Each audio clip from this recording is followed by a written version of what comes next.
First of all, I'll pass over to Anton, who's going to take care of some of the housekeeping formalities and introduce SAP as well. Thanks, all right, thanks Simon. Welcome everyone. So I'd like to begin today just by acknowledging the traditional owners, or the Noongar people, who are traditional custodians of the land on which we gather today, and pay my respects to elders past and present. I extend that respect to the Aboriginal or Torres Strait Islanders peoples are here today. So look, on behalf of SAP and Dyflex, our partner, we'd like to welcome you to the office today. For those of you that don't know SAP, we are the world's largest enterprise or ERP software company supporting natural resources. So most of you will probably know us in the big end of town, but I guess the exciting news is with a lot of the new move to cloud, we have a lot of solutions which are predominantly aimed at the small medium enterprise market. So if that's something of interest, we'd love to talk to you about it. And Dyflex are certainly one of our partners that are aiming at creating a lot of value for you guys in that space. So look, today is all about Perth Basin, something I guess very near to our hearts and our homes. So make yourselves at home. Bathrooms, if you do need them, are just across the hallway past the elevators. There are no evacuation drills planned for today, so if there is an alarm, it'll be the real thing, and we'll just follow Carolyn down the fire escape out the building. So with that, I'll keep it short and sweet. Looking forward to the conversation. Enjoy. Great. Thank you, Anton. Again, my name's Simon Molyneux. I'm the Publishing Director for Aspermont, which means I really work along with our editorial teams and our commercial teams to bring our business together and make sure we're producing great news and great content. On the Energy News side of the business, Helen is our editor, and hence she's running this out at Roundtable after I stop speaking today. I'll just mention a few words about our business and the reason we're here and why we're doing this initiative. We've been interested in the Perth Basin and in doing a roundtable on the Perth Basin probably for 4 years now, since I joined the business in about 2017. I remember talks of this. However, to bring together a team to be able to do something like this, to have the credibility to be able to do it, to have an editorial team, to have the commercial team, is not easy. And in that time, we've been sort of trying to do it. Each year something fell apart or something didn't happen. So fortunately, I think a testament to our business at the moment and Energy News' growth in the last few years is that we can pull something like this together. Basically, we have a long history in the resources sector, and a lot of it is to do with mining, but energy has been around for about 20 years now as well, and it's been growing strongly. Overseas, we have a bunch of mining titles as well, but energy in Australia is really growth. It is the growth sector for us right now, and it's great to see and great to come together in this type of event. It's a bit of a content sort of growth area for us, is this kind of content marketing. Roundtables, events, we're doing more content reports, sort of like an outlook report on hydrogen and helium. We'll be doing more research reports, and that is really what this is about. It's another type of content. It's a chance for us to record what's going to be said today, put that out through Energy News, and find various ways to really promote the idea and to promote the content. Look, I won't go into too much more. I've already noted a bunch of things that I really wanted to get out today, and I'll pass over to Helen in a second, but I will mention that we've got a transcription service here today that's really about making sure that all the content that comes out, all of the good ideas and discussions are noted down. We can use them for not only our reports in Energy News, but also for you guys. You can actually have access to that. The video service is a bit extra on top of that. We're doing it more for ourselves. We've got a London office, and those guys don't often see what we do, so we're going to really be promoting ourselves and also showing this on the Energy News Bulletin website. If there are ideas that you want to maybe do an interview later with the video itself, please let Greg know. The content will be sort of raw footage, but we will have a various amount of clips coming out. Again, it's more for us, but also we can discuss that further. Look, really, without any further ado, I'll pass over to Helen to get the real content going. Yeah, I don't want to say any more about that, but I'll let you guys go for it. And Helen, please. Thank you. Go away. Thank you. So most of you know me already, and I've had a slightly different speech planned, but I think events at about 5 o'clock yesterday overtook us somewhat, with Scarborough being sanctioned and everything else. But I'll just say I've been with Energy News for 4 years, and I basically started just as Xanadu was being drilled.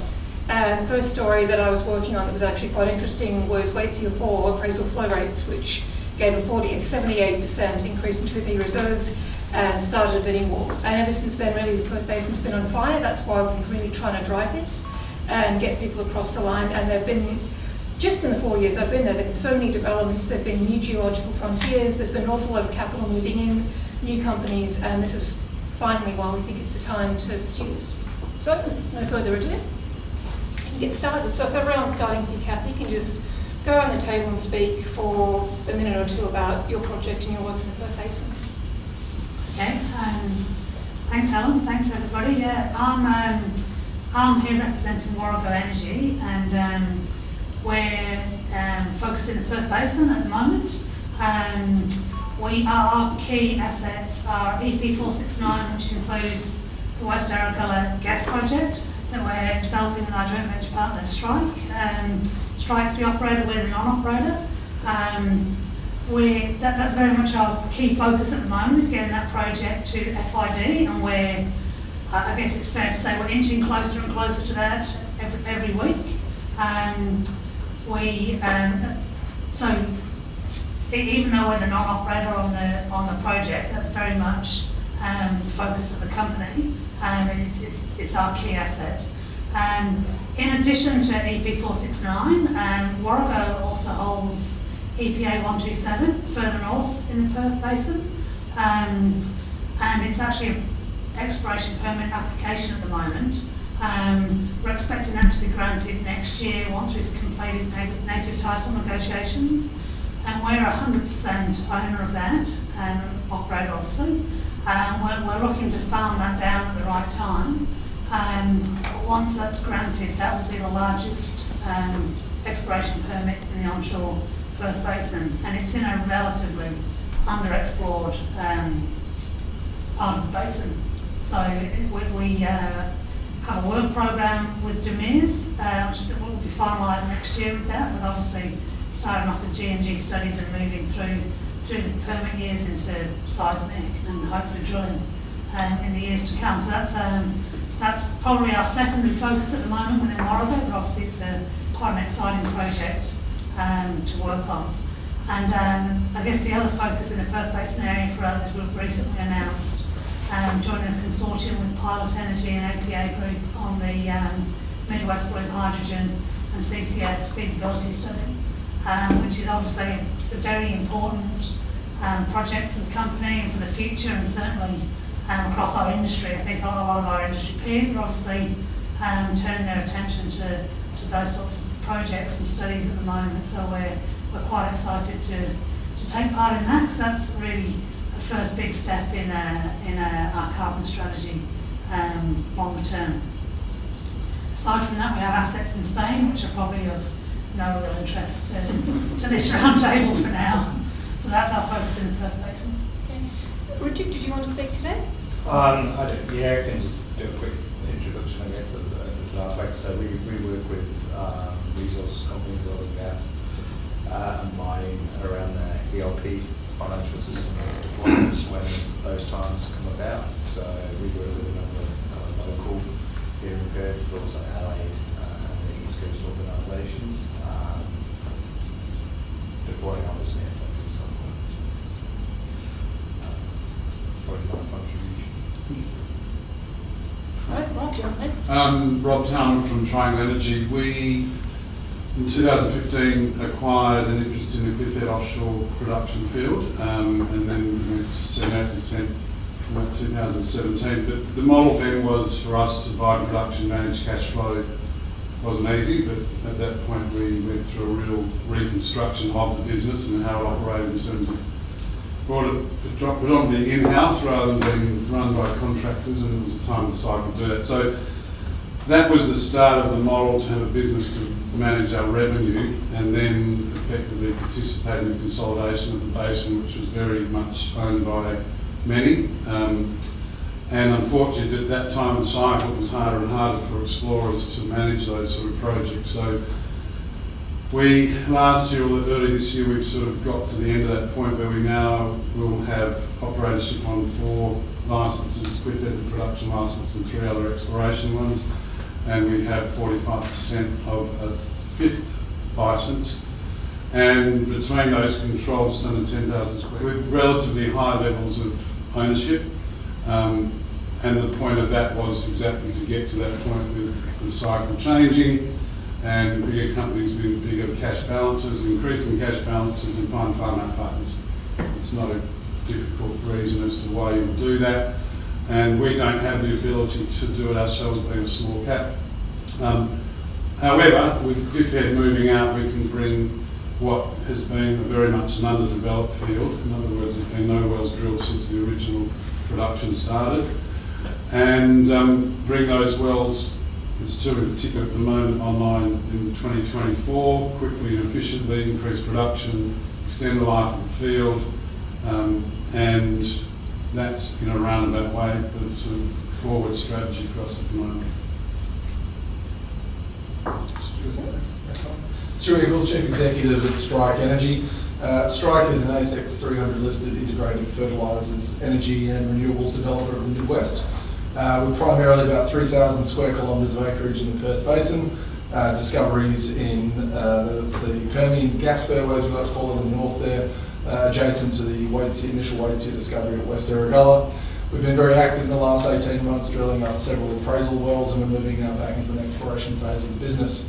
That exploration phase will put together a further gas resource that we'll look to monetise through a Strike wholly owned fertiliser development, where we've been given 60 hectares of land by the West Australian Government up in Geraldton, where we'll be looking to develop a 1.4 million tonne nitrogen urea fertiliser facility. That could see that project, which we call Project Haber, displace some $1.5 billion of fertiliser imports, where Australia has recently gone into becoming wholly dependent on imported fertilisers for its agricultural uses. Outside of that, we've also become acutely aware that our gas resources are co-located with a high quality geothermal opportunity, where we've acquired 100% of the geothermal rights of the Perth Basin. Using our capabilities and capacity that's built in our gas business of mapping king gear sand units and putting holes in it, we're hoping to develop a up to 350 megawatt 50-year life renewable asset in the form of our geothermal, which we look to integrate into both our fertiliser development as well as into our gas to remove all of our Scope 1 and Scope 2 emissions, which sort of comes together in concert for a net zero 2030 commitment that the company has made to its shareholders. Good afternoon, everybody. Ken Aitken, MD of Metgasco. Now, somebody will say, I don't know Metgasco. It was a company who was a coal seam gas company and had a big project just north of Sydney, got shut down for environmental reasons. I came on board about just over 3 years ago, repivoted the company to focus on Cooper exploration assets that we had, and also I've recently farmed in, which is relevant to this roundtable, into an exciting Kenya large oil exploration play called Cervantes, which is near the Jingimaya field. So we're going to be drilling that well next year. We have been very patient working with the regulatory authorities to get our approvals. We're inside a Class 3 nature reserve, so I have to be very sensitive to what we're doing there. We're drilling a deviated well to minimise our footprint in the area, minimise land clearing. So I actually operate it on behalf of RCMA Australia, so we're paying 50 for a 30% interest. It's 50 million barrels. And the reason I got into that is because I think probably the longest tenure in the Perth Basin, I might be wrong, I'm not sure about Rob, but 15 years I've worked in the Perth Basin. Done some good things and overlooked some things as well, and others have made good on that. But it is a grey area, and everybody's chasing gas right now in the Kenya. And I think probably Rob and I are the only ones chasing oil. So we want to rewrite some history books and bring the oil back into focus. And I think we've got a very good chance. So next year, probably around the second quarter of next calendar year, we'll drill the well. If successful, we'll tie it into Jingimaya and put it online, ideally within about 6 months. So it's a very quick monetisation for ourselves, our joint venture partners, and we look forward to drilling. Good afternoon, Simon Molyneux from Molyneux Advisors. Molyneux Advisors is an upstream consultancy that provides technical advice to participants in the energy industry. And our interest in the Perth Basin comes from some work that we started about 18 months ago to build an independent subsurface view of the Perth Basin, fundamentally to identify what the resources are, who owns them, and where they are. And through that piece of work, we've identified and quantified the substantial opportunity that exists in the Perth Basin, whether that be in areas that are owned by some of the companies around this table or owned by others who aren't here today. And so we're really excited about what's both in the Permian. I think I echo the thoughts of Ken to my right here around the interests of oil, but also the discoveries that have been made in the gas fairway by Stuart and his company and others. It's a very exciting place to work, and I think somewhere with substantial potential going forwards. Right, then I guess one of the first questions would be, obviously we've had a series of discoveries made to date in the past couple of years, and these have been slightly different in that they've been much deeper than the traditional sort of Dongbra areas where we were getting gas or some gas for the domestic market for a long time. So when did all this change? What changed? When did people start looking deep? Because obviously, Ken, you've got a very long history in the basin. Like most things in life, it was a bit of luck. A guy called Mark Fabian, who I had a beer with on Friday night, he was really keen on a tight zone. Origin had backed away, moved out the office that left Origin because they'd backed out the Perth Basin. But Mark had a real passion for getting gas out of tight plays. And so he wanted to drill what was the Waitsia discovery, but it was targeting something further up the hole. And they were drilling a rat hole, and they had some extra budget, they kept on going, and they found this fantastic reservoir. So it was basically a bit of luck and tenacity by an individual who made that tight play that turned into a massive Permian fairway, which Stuart talks about. So it was, it was a bit of luck and a bit of judgment, I guess it's often the way with exploration, isn't it? Definitely. Yeah. So Strike was in the Cooper as well for a while, and you also started moving focus to the Perth Basin a few years ago from Jaws into West Erregulla. So what first sparked that off? We saw some of the, initial flow rates coming out of Waitsia 1 and Senecio 3, and sort of our geological team looked at that and we're not of the belief that Waitsia would be anomalous, like some of the, long in the tooth people that were stuck in the paradigms of the Perth Basin being deep, tight and hot. And we said to ourselves, it's very likely that there's a deep water offshore play that's been trapped onshore through a whole series of very unique geological events where this play would likely improve in thickness and in quality as you move down into the trough. Obviously, I think there's some pretty strong statements that were made around the time of the discovery of Bahara Springs and went back that there wouldn't be anything good under 3,300 metres or so, Waitsia being at sort of 35 to 3,800 metres, so broke that rule. And we also saw that the play mechanics that were required for porosity preservation globally were very supportive of good reservoir in depths greater than 6,000 metres.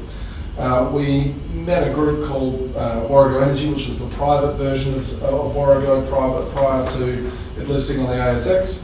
And we farmed into EP469 where we took over as 50% an operator. We proceeded to drill the deepest hole ever drilled on the Australian continent and found the deepest gas field ever found on the Australian continent. Deepest hydrocarbons ever seen. So that was a really exciting moment. I think that really cracked the basin at that point in time and said that everything from Waitsia at 3,500 metres all the way down to 5,100 metres, there was the chance of finding good quality conventional reservoir that could be gas saturated with gas that was of a commercial nature. And Simon, was that when you first started paying attention to this, or did? Well, I think if we go and look in the literature, as Ken said, there's people who've had interest at depth for some time. And I think there's a publication from 2008 talking about porosity preservation at depth. So while those who use the rotary lie detector will claim that the ideas have been there for some substantial time, and global analogues indicate that presence. I first became aware of what was going on in the Perth Basin when the Waitsia discovery was made, and it was interesting to look at it in the context of what had happened in other plays around the world where that kind of information comes out. It is good to break paradigms and as explorers and people interested in exploiting resources, we should always remember that the paradigms are only paradigms, and we need to break through those and understand what's the fundamental geological and geophysical parameters that are controlling those accumulations. Where we now stand is we're really learning with every well, and the wonderful thing about working with small companies is that a great deal of that information is put in the public domain quickly, and we can learn, and other explorers can leverage off that to identify more resources. I think as Eric Streiberg said at the Energy Club meeting last month, that there was a lot of clues there. If you're a Sherlock Holmes type of investigator explorationist, you could add it up. Ovia 2 had a nice Kenya formation. In fact, Jingawaia 1 was a discovery in 2001. A really, really good Kenya reservoir, but it was water wet. And that's why I'm chasing surveillance, because I'm up dip in the shallowest area. So there's a lot of information out there, and it's piecing it together and having the courage to do what Stuart and his team did, and getting after it. And hopefully we'll do the same as what Stuart did in the oil side. And before, because obviously you said that West Erregulla was one of the big breakout wells, so how do you, if there is a lot of information but not a lot of actual proof, how do you actually sell that to investors and bring people across the line if it's new? Yeah, good question. I sort of cast my mind back to sort of 2018, 19, during that period of time. And one of the things that's probably not well documented in the public domain, and I'm happy to share it here today, is that we took West Erregulla out to almost every international Australian oil and gas company that we could find to walk them through our sequence of logic on West Erregulla and why we thought that the probability of finding conventional quality reservoir with good quality gas in there was going to be very high. And they all concluded that it would be a very de minimis chance of success. And if we were to find gas, it would be either high CO2, and if we were going to drill down that deep, that the rock would be harder than tombstone. So when you face a lot of, validation from other people saying the exact opposite to what you believe, you've got to be pretty resilient to then take that to the equities markets to then raise the money to go and break that paradigm open. And I think it was a unique series of circumstances at the time, particularly with the first sort of bids coming in for AWE that really catalysed the equity market's appetite to support Strike in that endeavour, because none of the international companies or Australian majors were going to. So Cathy, you were in the Perth Basin sort of around this AWE time before. Can you talk us a bit through that and how things started building up to the point they are now? Yeah, sure. I mean, I joined AWE in 2016. I was brought on board there to sell their gas, sell white sea gas into the domestic market, and obviously we all know how that's ended up. It's been exported. So my time at AWE was obviously post-discovery, so I can't take any credit for that. I echo Ken, that credit is with my former colleague Mark Fabian. Him and his team did a great job there. But I was there during the appraisal drilling and the flow testing of the subsequent wells, and the excitement that built as the resource grew and the interest from the general market grew in the company was it was a pretty exciting time to be in AWE. Obviously we were keen to get the development up on the back of the domestic market. There was an oversupply, a prolonged oversupply situation at that point in time. So the development didn't go ahead as a domestic market because it wasn't supported in terms of gas prices over very long-term contracts, which is what a new development needs. But that aside, once all of the results came in and the takeover activity took off, I guess as an employee who was in the company and somebody who was desperately trying to work to get the project up, I guess I have mixed feelings about the takeover activity. Obviously, there's a lot of positive attention on the project and the Perth Basin more broadly. Well, it meant that the Waitsia project got to a stage where its future then became taken out of our hands as the company, as AWE. Obviously, after a few takeover offers, we ended up in the hands of Mitsui. So I spent a good year and a half or so, going on for 2 years in Mitsui as well. So I took it through the the process to get the export approval and negotiate the domestic gas obligation. And that was, it was a good process to go through, but certainly had a different feel doing that as part of a very large international company compared to a small company, trying to kick goals left, right and centre. It's a different beast when you get absorbed by such a large company, but ultimately it's been a successful outcome for Waitsia, for the Waitsia joint venture. Both sides of that joint venture have worked incredibly hard on the Waitsia project, and I'd left Mitsui prior to them taking FID, but I was very excited to see them take FID, but I think the impact that FID has on the broader market, and maybe the rest of us here, is I think it was a bit of a wake-up call for the domestic market, because there are a lot of buyers, in particular in the market, who are very comfortable that Waitsia would never be exported, very comfortable about that indeed.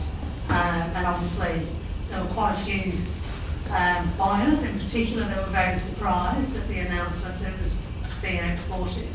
And I think our project has benefited from that.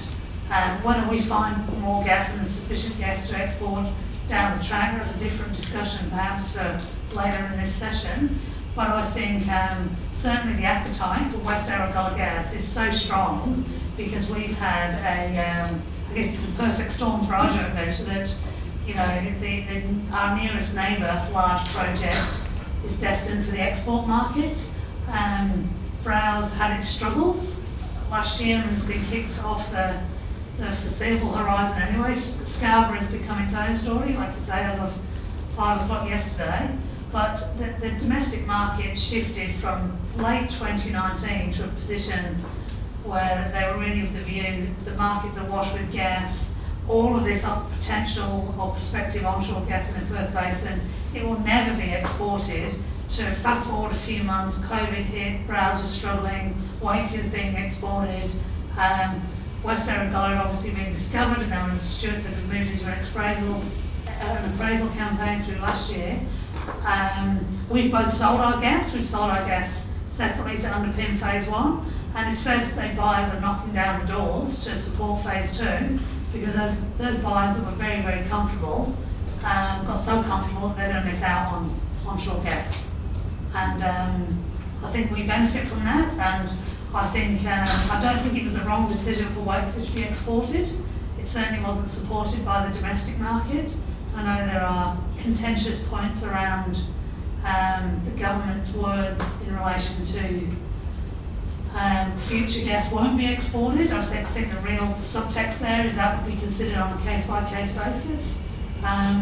But certainly there have been a lot of changes over the last 2 years that I think quite a lot in the market, on the downstream end of the market, just didn't see coming. And do you think Mitsui was ahead of the curve in securing supply that it could potentially send up to a facility it already had an interest in? I don't think that was their original plan, no. They purchased AWE to progress with the development that AWE and Lattice, as they were at the time, the joint venture partner, were planning on, which was 100 TJ a day domestic gas development, which AWE spoke about quite publicly, that we needed to coordinate probably 3 GSAs to underpin that, and the marketing struggle was getting 3 GSAs aligned in a similar time frame to underpin that. But my understanding is Mitsui came into that with the intention of progressing with that project. But the reality is that the domestic market was feeling so comfortable, it wasn't of a mind to support the project, because even though onshore gas is cheap, it's low-cost gas compared to offshore, it's still expensive to build a new facility. Compared to mid-life assets, as a buyer buying a gas, you can get cheaper gas from a mid-life asset than you can from a brand new asset onshore. There's still a fair bit of cost there, so these developments still need very sturdy gas prices to support them, and sturdy gas prices over a long term. 10-year terms is what we've been looking at to support our project. That's what AWE was looking at in the past. When we're looking at the domestic gas market now, and I will get to oil at some point, promise both of you, but we're used to it. But obviously we've had news of Scarborough being sanctioned today, and Woodside's been able to move a large portion of their resources back into reserves. But we've seen two write-downs, one quite significant with their share of Wheatstone, and then one with Pluto and Santos some of Reindeer wrote it down not that long ago. So how is that changing our assumptions about what the market's going to look like in 3 to 4 to 5 years, or to the end of the decade? So I think Scarborough's first gas is coming on 2027, where at this point in time, the domestic gas consumption of Scarborough has been sold through to the Perdaman development, or the urea development up in the Burrup Peninsula. So subject to, I guess, Vickers taking FID of that project, a very large amount of Scarborough gas will be consumed on its DMO basis through that facility. So I don't think it's really going to have a meaningful effect in the second half of the decade, where we've got Waitsia being exported. We've got the West Erregulla development, we'll be producing about 9% of the WA daily domestic gas. So there's still a really ripe opportunity for those that are making discoveries at the moment, such as MinRes and Norwest, and Beach and Mitsui, if they start getting their skates on and start drilling again, to put some more domestic gas volumes into the market.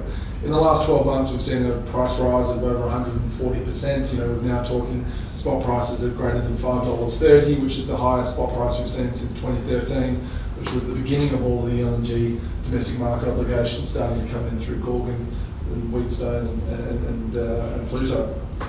And we've also seen 4 quarters of consecutive drawdowns from the WA gas storage facilities, which is a trend that hasn't been seen before. So I think, I try to see the world the same as Cathy. Buyers have been sort of a little bit reluctant to come into the market, thinking the place was going to be awash with gas. We're seeing 54% or so of the market being uncontracted come mid-2025. And now you're seeing there's not a reserves replacement that is coming as quickly into the market as everyone would have liked to have seen, and a bit of pressure on those second tranches of gas coming out of the northwest. So that's creating rising price environment, tightening supply. So if you've got some molecules to sell, as Cathy has said, there's a large queue out the door. And what was the benefit for the two of you to be selling your gas separately rather than together? Well, I don't think it was planned that way. Strike sold their gas before I even joined Warrego, so we didn't get to have that conversation. And then in catch-up mode, we then sold our gas last year in 2020. Stuart sold their gas in 2019. In terms of the foundation mode, there's a little bit more. So it really just evolved. It just happened that way. Obviously, from the broader market, there is a pressure on separate selling. We looked at jointly marketing additional volumes to optimise the development, and even that concept got a very mixed response from the market anyway. There was some buyers have a real aversion to that, because obviously there's a long history of breaking up joint marketing in WA. Equally, some other buyers couldn't care less if we sold gas together or separately, they just wanted to buy some gas. But as it worked out, we both sold such a large volume, a large tranche of gas each, so that was done and dusted. We're already moving on to the development with the gas sold. And just in terms of, I guess, wider market dynamics, say if Alcoa decides it wants to start going green at a faster pace, what are these sorts of things, these huge gas users, how much can they actually substitute? I mean, part of Strike's deeply integrated strategy is to avoid those moments, not being reliant on third parties to be buying key natural resource that we've spent a lot of money in discovering and then developing. And that's why we're putting together our fertiliser plant up in Geraldton, because that will be a major gas sink for the Perth Basin and for Strike. And that will consume some 560 petajoules over its 20-year production life. I think customers leaving the domestic gas market is a natural occurrence, and we should get used to that, and that everyone is on their own decarbonisation strategy. I think what you need to get out of the energy system first, though, is the coal, where you've got South 32 burning quite a bit of coal for their operations, and Alcoa, I think, still burns a little bit of coal. So there are lower carbon opportunities for gas to displace high carbon fuels like coal.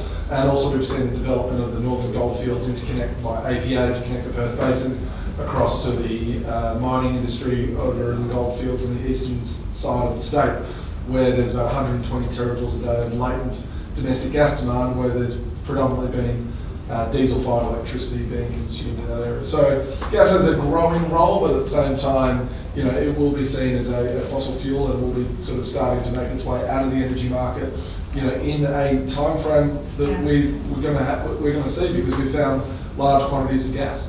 I think if I can just add on to that, Alcoa doesn't burn any coal here, they're 100% gas, but they're on a... Does the state government want to preference natural gas or geothermal, or how do they coexist together?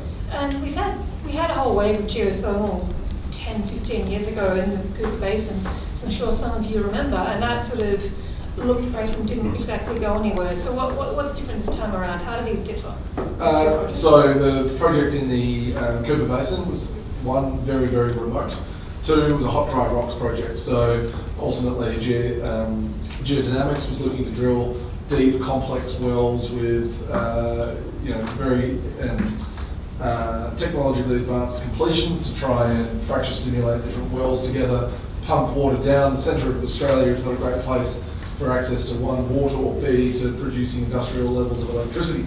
So the Perth Basin has a much lower hurdle in order that it needs to get under, in terms of the fact that the Southwest Interconnected System sprawls throughout the Midwest, and so we do have the distribution lines of the electricity all throughout that area, as well as the geology which we're drilling into is actually a hot sedimentary aquifer. So we're drilling into water-wet, permeable sand units. So we're looking at producing that hot water, where we've got lots of data from all of our gas exploration and appraisal drilling, and producing that water to surface and generating electricity that way.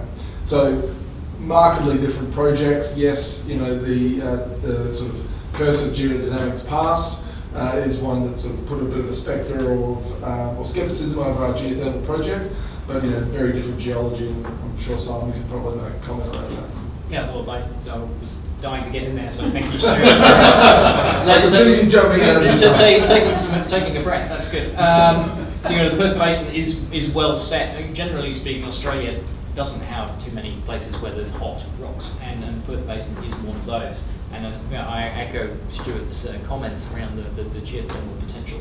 Ultimately, geothermal is driven by a difference in temperature and how much energy you can get out of the ground, so being as efficient as possible. And if we can reflect on a comment just now about overlapping tenure, there's a role for government there around making sure that the greatest value is achieved for the state and for society, and actually probably intervening a little bit in the commercial environment here to ensure that developments can happen in a co-located way. Because ultimately geothermal is probably not as energy dense as petroleum, and its ability to compete on a cost basis is more challenged to do anything other than some really particular locations. You said about benefits to the state and community. So what does that look like outside of supplying energy? What other benefits are there to the people in the Perth Basin and to Western Australia from many of these developments? Social license or whatever you'd like to call it. The last 12 months we've spent more than $6 million on local Midwest contractors in partnership with Warrego, the West Erregolla joint venture, and we've spent more than $800,000 with traditional owner contractors and traditional owner groups as well. So we see sort of an increase in activity having an immediate effect like that. Over time, as the Waitsia gas plant's built and the West Erregolla gas plant is built, you'll see long-term, full-time jobs working in high-skilled, industrial equipment occurring, directly in the basin. And we would see the Strikes development, the Project Tabor up in Geraldton, that has the ability to support 300-400 full-time jobs, which are regional jobs, for 30 years. So that can have a profound effect on the economy of Geraldton. We see that project could generate some $8.4 billion of GDP and increase the Midwest growth rate alone by 3.8% to its economy. So that's the effect that it's going to have. And I think that probably the most frustrating thing for everybody at this table, as well as the people of the Midwest, is that gas developments just don't happen overnight, and they are high cost and take high risk. and you do need to work your way into them. But at the end of the day, there is a very large prize, which is what can have a really big trickle-down effect throughout to everyone. And how do you deal with pushback or activists lock the gate or others, what have you? Is this an issue that anybody's been facing lately? It's all conventional production, and nobody around the table is going to be doing hydraulic fracturing of any sort or any kind that I know of anyway. So the traditional, very, we're a very over-regulated business. We've got all the regulators all over us in different things. So we do the right thing, and therefore I don't think the lock the gate activists are going. They don't need to look in the Perth Basin for any issues. And Ken, I think that's a very good point. I mean, Cliffhead's been operating for 16 years. More recently, yes, we've had some small issues, but the way they were handled and dealt with, and it's across the industry in this state particularly, I mean, compared to what I can read and see that happens around the world, a lot of you probably have experience. I mean, there's a lack of communication between the two, and it's very emotional on one end, very practical on the operator's end, and they're not talking because, that's my view. We haven't, even with Xanadu, we didn't have any problems at the drilling of that, and I don't think any of the others have. Cool. That I'm aware of. In the Perth Basin as well, the oil and gas industry has been successful there for 50 years. Yeah. So there are a couple of generations of the same family there that have worked in the industry and successfully operated alongside farming. And certainly when I've been in the Midwest for my roles, speaking with locals, they do ask, when will the projects get to FID? When will the next phase of development be? Will my kids have a job in your industry? It's very much the practical and positive outlook from the locals about jobs and investment in the local area. And it's certainly that there are some voices that have concerns, but I would say they're the minority. And certainly out of the people that are directly affected in the Midwest, I'd say our industry enjoys a lot of support in the Midwest. So how do you go building up that support outside of sort of that long-term presence that you described?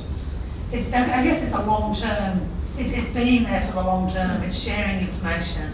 And certainly in Warrego now, we're the non-operator, we were the operator of the permit prior to the exploration drilling, so going back more than 3 years ago.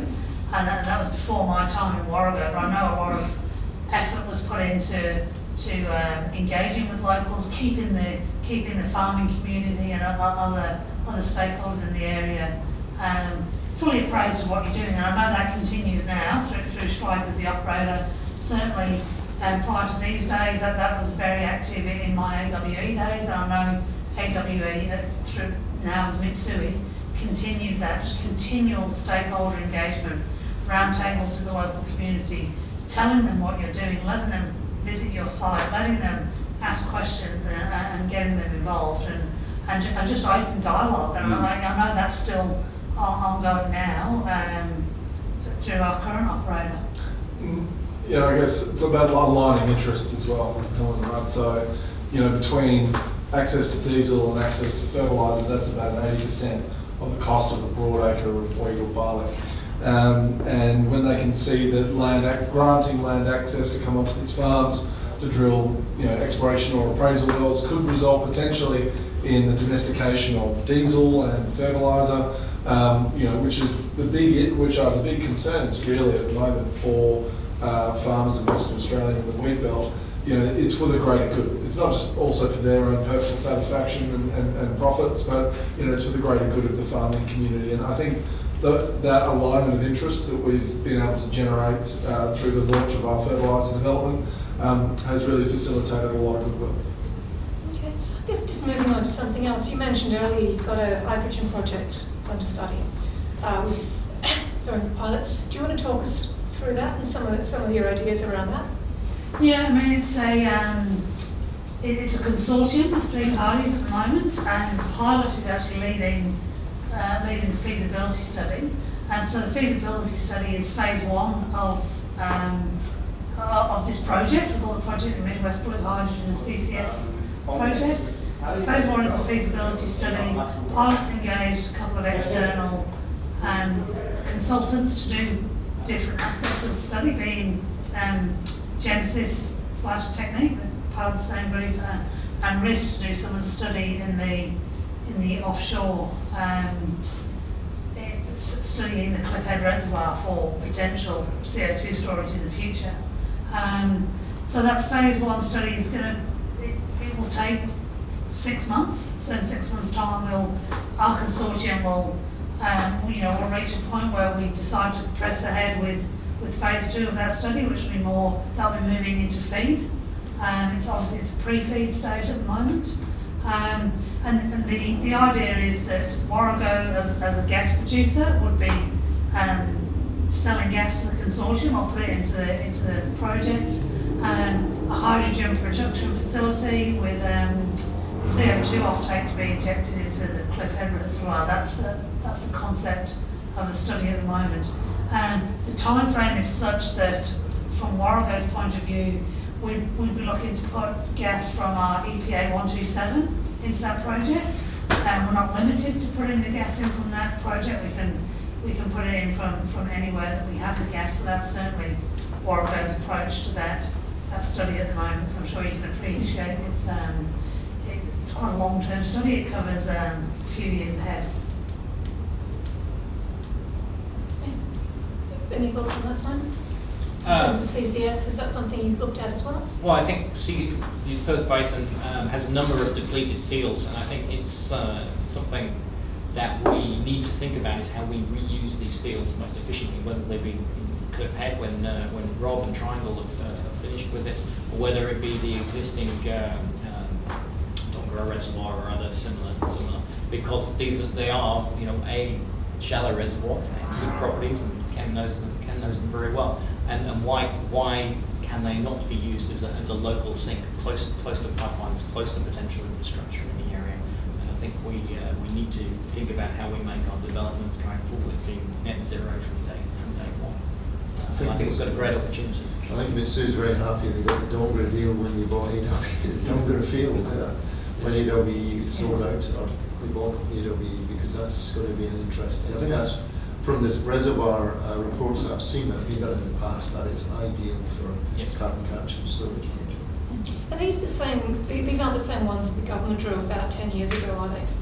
No, they were down. I think they were down closer to the Collie Cove and Harvey and places like that. So again, complete similar reservoirs, but a different part of the Perth Basin, not the sweet spot. But when we talk about earlier around tenure, I think the issues around tenure around CCS and carbon capture are double compared to those of geothermal. At least geothermal has a license and permitting system, but CCS doesn't yet. It doesn't.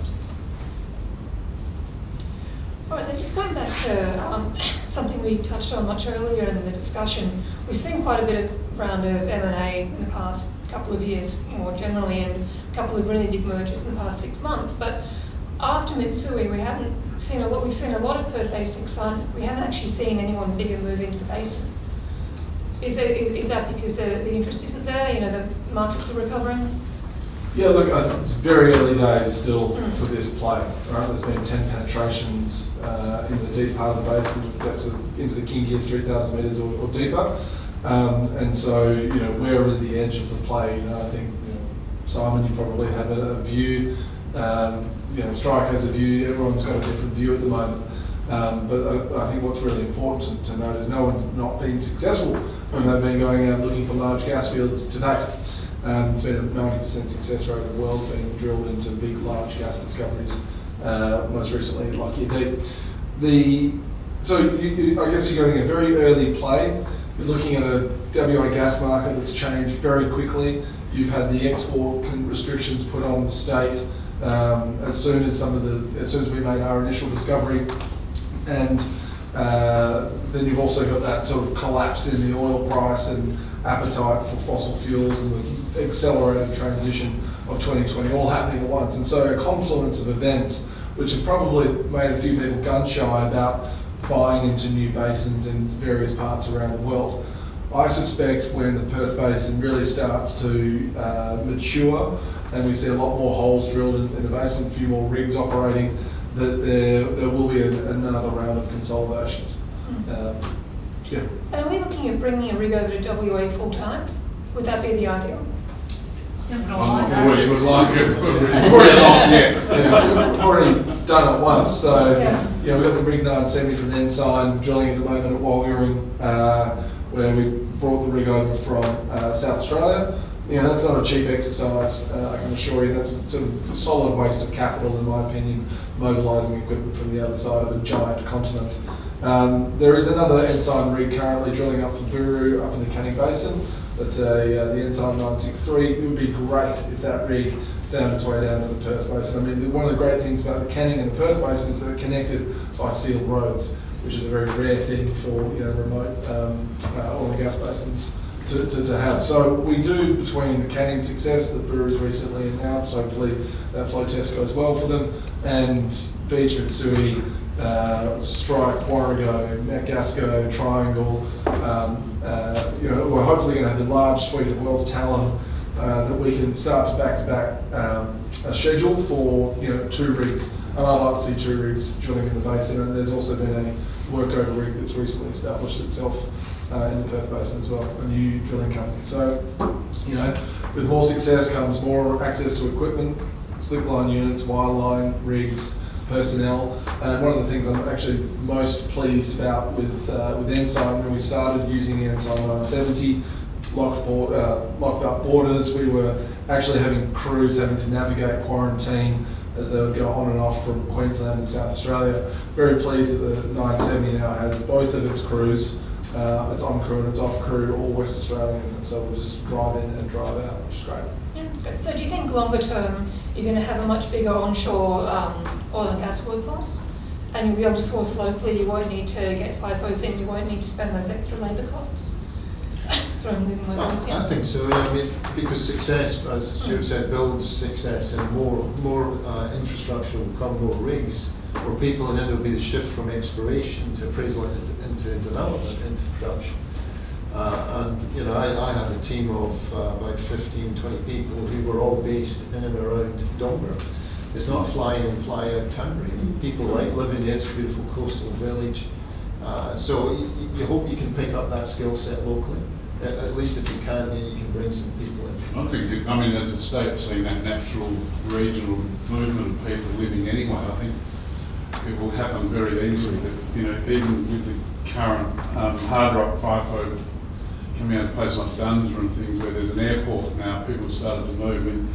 I think that's a real attraction for Geraldton, Dongborough, and that whole industry that we're in, with the way it's looking at the moment, and people will come back because the opportunity's there. And unfortunately, it is one of those industries we won't get an offset because I live in a wonderful world and pay the best, but that's the opportunity they're probably looking at. Okay, well, just moving into a different area. What are you all looking at these days in terms of your scope 1s and scope 2s and just decarbonising efforts and net zero plans? Because everybody's got a different plan, everybody speaks to their strengths. We're a net zero 2030 commitment company with scope 1 and scope 2. That's an aggressive and ambitious commitment that's equal to that of Fortescue, right? With much larger peers who have legacy carbon businesses like Woodside, Santos and Beach, 2040, 2050 commitments. So I think the contemporary nature of companies like Strike and the ones sitting around this table, we can actually build the carbon strategy into the foundations of the business. That's what we've done. So we're looking at using development of urea-based fertilisers, which actually consumes a very large amount of carbon in the manufacturing process, as being able to generate a large amount of offset for us, or consumption of our carbon, whilst we increase our natural gas production. I think if you're not planning your carbon up front whilst you're drilling up your hydrocarbon resources, you're going to be fraught with a very difficult development, as the two must work hand in hand today. You can't sort of reverse engineer a decarbonisation plan off the back of a large hydrocarbon discovery. From a Metgasco point of view, we're going to be a gas producer next year in the Cooper. And we're going to be pushing the gas into Santos' facility. They recently went through FID for a carbon capture and storage project. It'll take a year or two to get it up and running, but we'll be naturally carbon net zero from that point, so that will cover our emissions. When we find, thinking positively, when we find oil that's advantage, obviously we're thinking about what we've got to do there, and that might be some tree planting and some carbon net zero type investments to offset any gas flare. Ideally, you don't want to flare any gas. You can use gas lift, or you can use it to get the oil out. But we're already sort of planning how we're going to approach that going forward. At West Arugala, our commitments have been made through the submissions that are going through the EPA at the moment. I believe they're already public in terms of the commitments that we're making there, which is 60% carbon offsets from day one. And that's consistent with the Waitsia project and the basis on which they move forward through approvals into FID. So we, as a joint venture and side by side with AGIG, who's building the gas plant for us, that's the commitment that's been made there. Obviously in 127, we, as I've already discussed, we've got our blue hydrogen aspirations there, which are obviously, and as Stuart says, the discussion around it's not discover the gas and then get the carbon strategy later. It's the carbon strategies there up front, even before we've explored for gas in that permit. So I think the two things go hand in hand, and then that's the focus on both of those assets that we have here in the Perth Basin. And Rob? So at the moment we're looking at sort of more early stage technology driven investment that will roll out in 10 to 15 years. We're not looking at certainly recreating a hydrogen industry. We've obviously got the joint venture with solar offshore, with wind, those sort of things, but we're still to develop the real strategy where we'll invest now to do that, and that's in multiple different areas of energy, of the energy mix. So the answer is it's working, not even work in progress, we're looking at it right now, but we've taken a slower stance to the commitment because we don't believe it's really, there's anything out there really that we can know that we'll have the control of our destiny. So there's a couple of early technologies that are being done with universities that at this point from lab work demonstrate that they are a solution for us, but also an investment for the global markets, and that we can again use and do pilot studies at Arrowsmith. So we're trying to utilise Arrowsmith as a stepping stone now, not a stepping stone for 15 years. So demonstrating that with the renewable biodiesel plant as a starting point for a customer that's going to be part of that process. All right then, look, I think we might take a 5-minute break and then just reconvene after that. It's going to be a long couple of hours. Following Ken's example. Oh, right. Sorry, table. That's all right. I've done the wrong thing as well. I put my coffee over there because I know if there's a camera around, I wouldn't pop it on myself.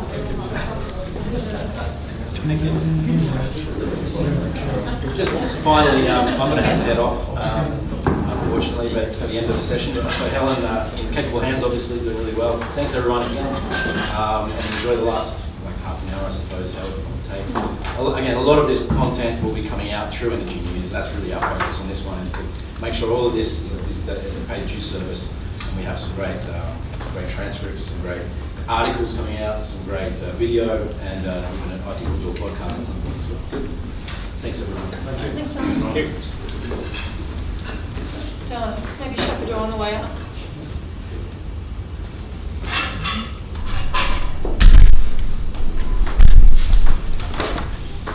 Everyone's sort of caffeinated and well rested? Yeah. So okay, I guess the other... I mean, a lot of questions are coming up. Well, actually, I was going to say, we've been talking a lot about the potential in the basin, you know, all the discoveries we've found, but you know, what happens when your reserve statement doesn't quite match up with what you were planning on before, your prior resources statements? How have you handled the fallout from that, Stuart? After the NSI report? I think it's a point in time. Right, so the appraisal campaign at West Arugala was designed to support the reserves for the phase 1 development. There's a lot more drilling that needs to be done in that potential accumulation to either improve or disprove the much larger resource. Certainly NSAI have identified some substantial upside, sort of some 626 petajoules of gas across the full P50 spectrum.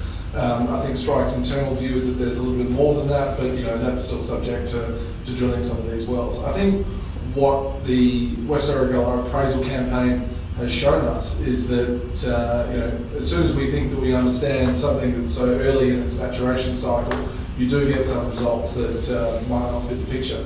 The initial well that we drilled in 2019 was an absolute stonker of a well. Good luck transcribing that word. But it still stands as the thickest piece of net pay as seen in any of the wells of the Permian gas federal. So, there were two very different views about the resources within that well from yourself and from Warrego. So how did you go about dealing with that differing opinion of what was actually down there?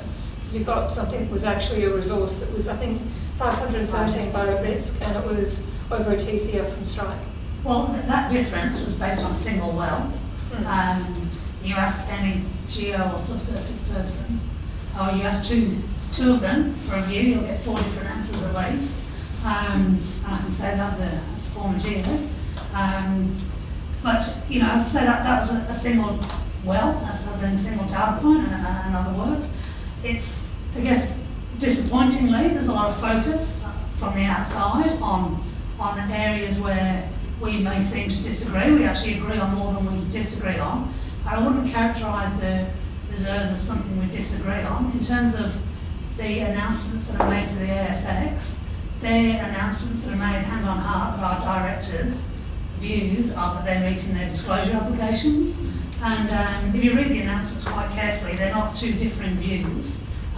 We would love the numbers to be 1.2 TCF, and that's one thing we absolutely agree on. The Warrego announcement was really just making it very clear there was an alternative explanation from the data that we see. It wasn't, we think, it's different to what the operator thinks. It's, this is the operator's view. Based on the data, there is an alternate view, but both views could be correct. We don't believe that we've got to the bottom of that yet. So we're not as far apart as probably some in the media might like to think we are. And at the end of the day, it really doesn't matter what I think, it doesn't matter what Stuart thinks, it really matters what the reserve certifier thinks for that point in time, because that will guide what gas we can sell, and that guides what revenue our companies get.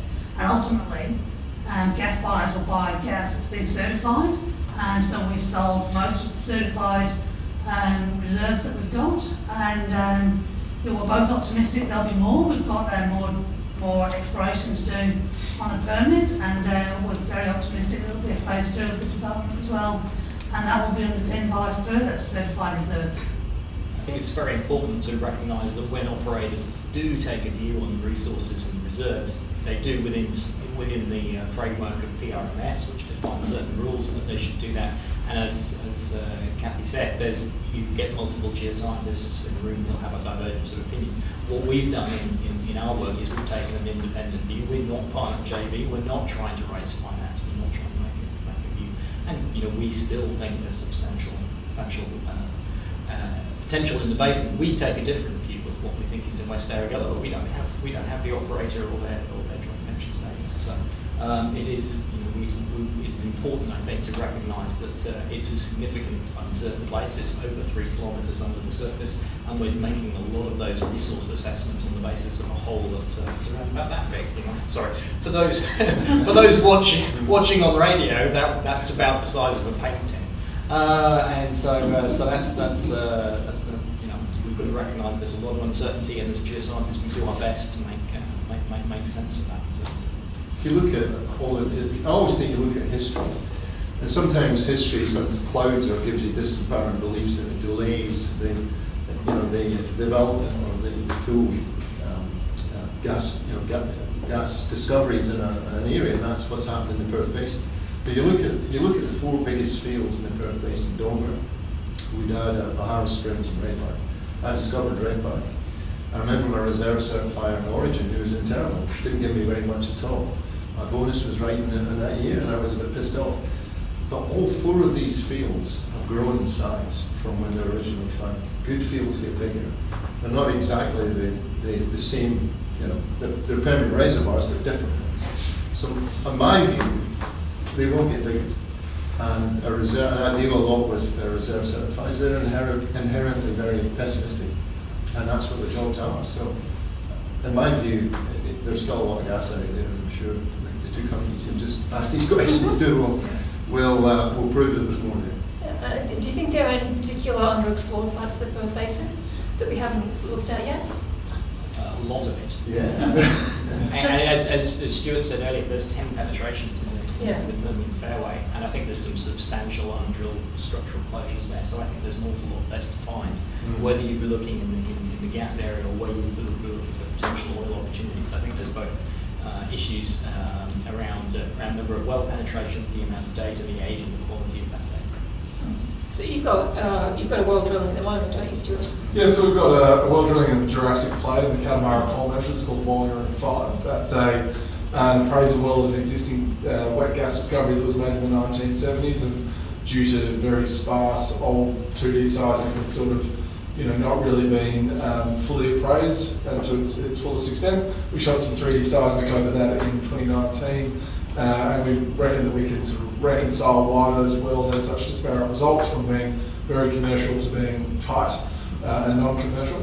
And so we're now drilling a well which we think is on structure, into an area where there'll be conventional reservoir development. But after that, I think, getting to your point, is we're drilling a well called South Arabella, which is very cleverly known because it's south-west Arabella, and is actually what we see as a connected structural closure to West Arabella.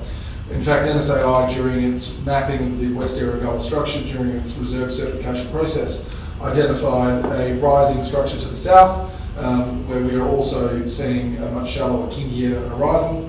We're looking to penetrate the Kingia about 30 metres shallower still than where West Arabella 2, which is close to the top of the West Arabella field, encountered the Kingia. NSAI in fact booked 1C P90 confidence interval resources all the way down to the southern edge of the permit boundary. So we're just drilling on the other side of that permit boundary. We've got a 61% chance of success, and that will be the most southerly and easterly penetration of the play today. So, I guess, are there parts of underexplored areas of the Perth Basin? It's open to the north. Lockyer Deep is just showing that the play is working all the way to the north, where some might have said that it isn't. It's open to the south, it's open to the east, and it's obviously open to the west in a more oil fashion, where St Andrews is being drilled. So it's open in all directions, as they would say in the mineral space, and it's an exciting place to start putting some more holes. And certainly in our combined permit, we've only shot seismic over about a third of the block, and we're shooting seismic. We've got plans as a joint venture to shoot that later next year or the following year, as soon as we get approval to do that. And we're quite optimistic as a joint venture there'll be further discoveries within that permit there. And further north, in terms of underexplored territory, our EPA 127, which is much further to the north, is very underexplored compared to the main part of the Perth Basin. And that's in the Cool Coal Layer sub-basin, quite a bit further to the north. And I think there's only one old seismic line, a very old 2D seismic line through that, and the permit size is 8,700 square kilometres, so it's very large, but fairly underexplored territory. So in terms of the future of the Perth Basin, I think there's a lot still to come across all of these permit areas. Okay. Right. Anything? The only thing that came to mind, just because you said that, was this whole opportunity that when this cycle changes, its history will repeat itself. There'll be oodles of money with the big companies, and they'll be looking for this sort of opportunity where it's large. And, and unfortunately, it's true, we probably like it, we've done the hard early days, but there's a continuation of it coming, and the alternate energy sources that the world's moving into will occur, but they're not going to fix what we're going to need. And everyone's saying next 10 to 15 years. So yeah, that was my thought, exactly when you said that. There's some big opportunities, and these are been here for a long time. I think going back to Eric again at that dinner, he said he walked over weights for 150 times and he got it wrong. So, you know, I'm not the technical guy, as you know, and I keep always say it's conceptual to me. And if you don't go and have a good crack and put a hole in the ground, you're never going to know. And that's the opportunity in space. I mean, when you look at how good the Perth Basin is geographically and from an infrastructure point of view, there's 1,000 terajoules a day of pipelines that run directly over all the licenses, connecting both the LNG market to the north as well as a large, some 1,200 terajoule a day domestic market to the south. You've got onshore wells which are costing between $10 and $15 million that have flow rates that would be the equivalent of 100 to 150 coal seam gas wells. So the upstream capital efficiency that you get from the Permian gas fairway of the Perth Basin is world class. Whereas we're talking about gas with very low CO2 content, it's very lean gas, so it's predominantly just methane and CO2, so the processing costs to take it to market are low as well. So, when, as Rob says, that we start to see a world where the Perth Basin's really blossomed and matured, the cost of production of the Perth Basin will be world class. We already see production costs that we think are competitive with Qatar, Russia and America, and that's what we see today. Once we've got a little bit more infrastructure built from processing capacities like the Erregulla gas plant, I'd see that cost coming down even further. So, in the future, where do you want to be in natural gas? It's on the left-hand side of the cost curve. And when you're getting access to capital and talking to markets and raising cash, has that changed in the past 18 months, or is it still just going to be a value proposition? Do you have higher hurdles you need in terms of ESG, green credentials, emissions? Debt markets, definitely. And I think certainly the tier 1 parts of the debt markets are applying a ruthless level of future-facing ESG pressures on gas developments. We've seen almost all of the big 4 Australian banks roll out different policies around fossil fuels developments. Certainly coal is strongly in the out, and now it's about horses for courses on natural gas, and how's the carbon worth the cost? Are they for the betterment of for Australia and for the local environment as well? So I think equity markets are a really interesting beast at the moment. The Australian majors are trading at 30 to 40% discounts versus their international peers. We've got oil and gas prices that are at all-time highs, particularly in the LNG markets, yet we haven't seen share prices recover. So I think equity markets are a little bit on the sidelines. People are cautiously investing. It's probably a lot more well supported at the retail to high net worth, maybe family office end. Institutions are sort of still trying to see the way that public policy and legislation rolls out with carbon pricing. We've just had COP26 go through as well. Okay. Does anybody have any final remarks or anything else they'd like to say that we haven't covered so far? We've all got tired out? No, I think we've covered a lot. Yeah. Look, I think when you stand back and you say, where will the Perth Basin be at the end of the decade? And that could be with substantial oil resource, a local domestic refinery. You're producing about half a train of LNG every year. You could potentially have 1.4 million tonnes of fertiliser being produced and substantial blue hydrogen opportunities.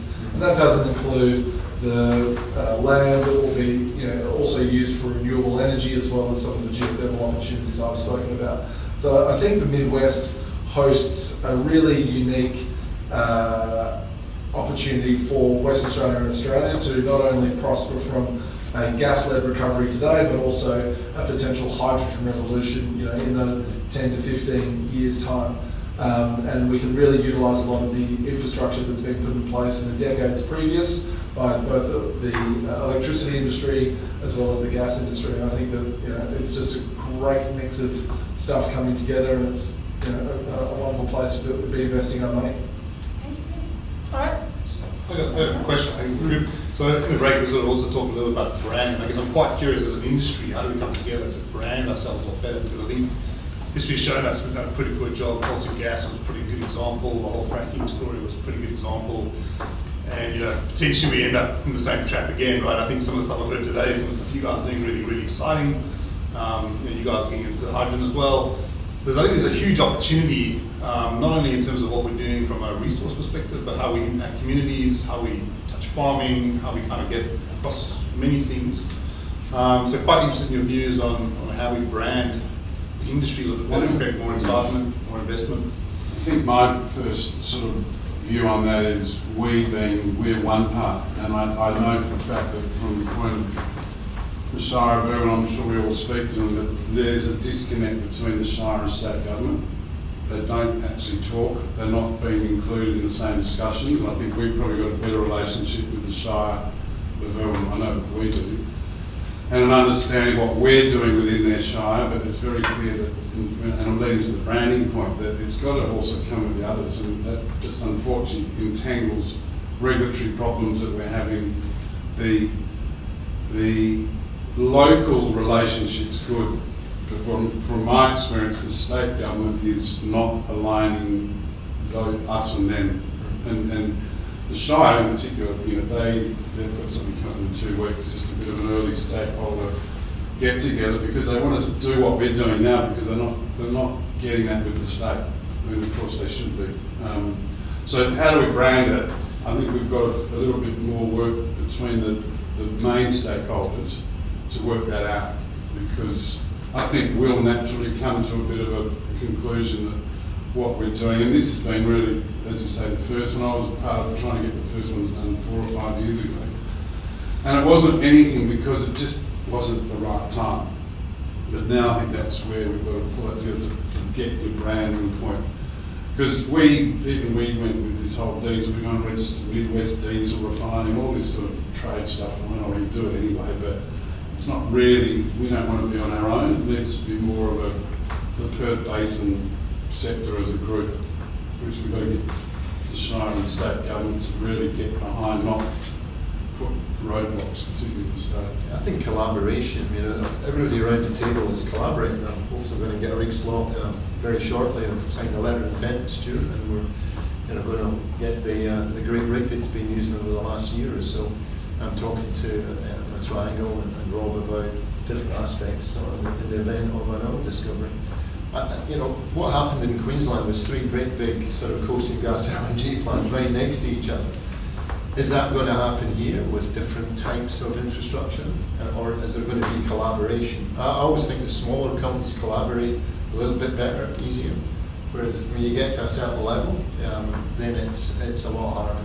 So it's how do we break through and get everybody across the basin to collaborate, where there's diverse interests and different ownerships, different things. I don't have an answer to that, but I think collaboration to get the cost down is the key going forward. That's my opinion. I think heading into a period of construction as well that's coming up over the coming years will force some of that collaboration. And certainly I think there's a lot of appetite for collaboration across all of the operators, large and small. And I think we've got an opportunity right in front of us with 2 gas plants going to be built on the near-term horizon. And like you said, lots of drilling activity.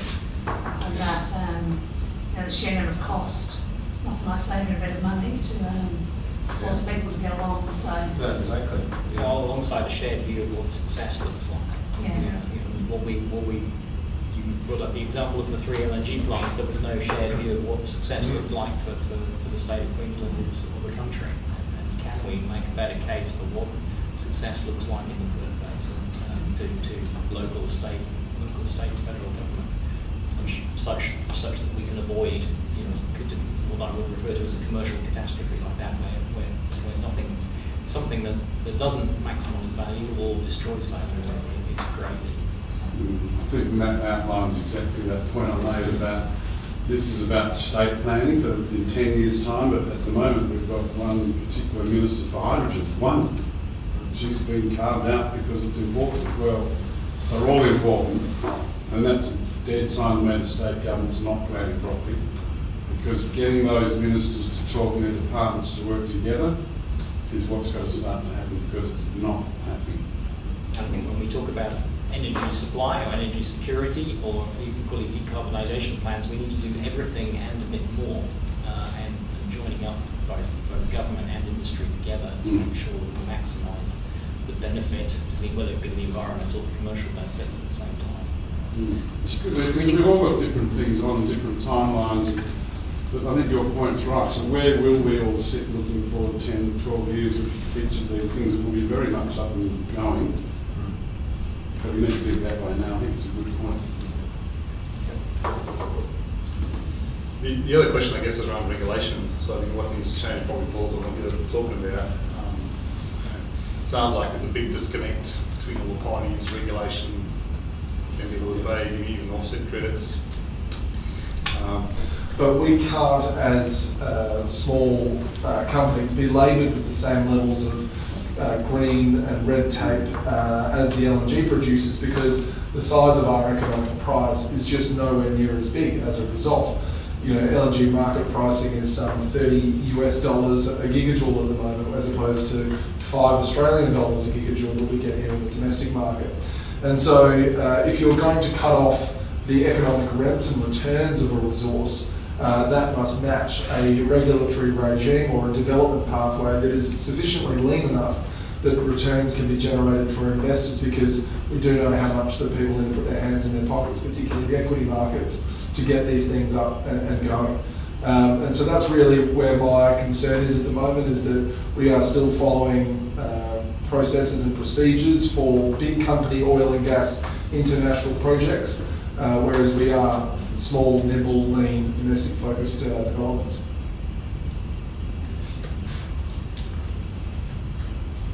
In the eyes of a regulator, we're just another project. Well, that's it. I think how do you distinguish, right? And that's going to be a challenge. Because big or small.